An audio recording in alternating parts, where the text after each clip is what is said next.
SB19 na tinatawag ding Mahalima ay grabe nga ang sobrang pagtanggap sa kanila ng mga kababayan na naroon sa Taiwan at hindi lang ang mga Pinoy doon, pati na rin ang mismo mga Taiwanese ay sobrang tumili at talaga namang naglaan ang kanilang panahon, oras, salapi para mapanood ang nasabi nga pong sikat na P-pop boy band na nagbibigay ngayon ng isang malaking karangalan or pride sa bansa.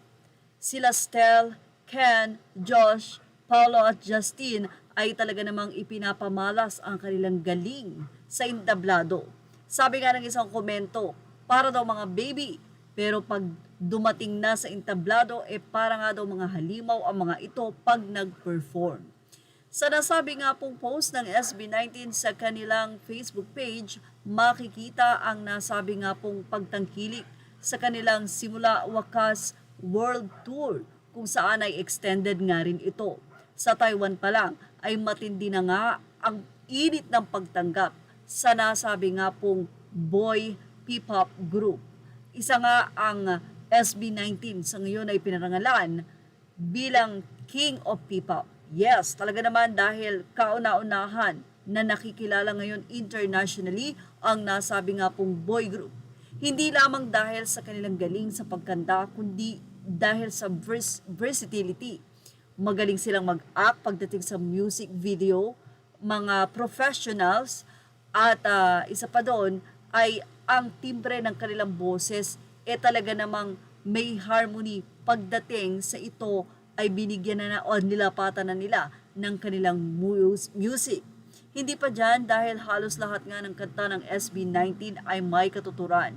Hindi ito basta-basta kanta lamang, kundi may aral kang mapupulot. Lalong-lalo na nga ang nasabing kanta na Mapa, na kung saan ay talagang sikat na sikat ngayon, lalo na nang ito ay binigyan pa ng Indonesian version. Anyway, narito ang ilang mga kaganapan sa Taiwan kung saan ay nag-concert nga ang SB19 at talaga namang punong-puno ang nasabi nga pong arena kung saan ginanap ang kanilang concert.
Congratulations SB19 at yan ang aming show snap update. Images are all credit to the rightful owner at SB19 Facebook page. Thank you for watching. Please like, share, and subscribe.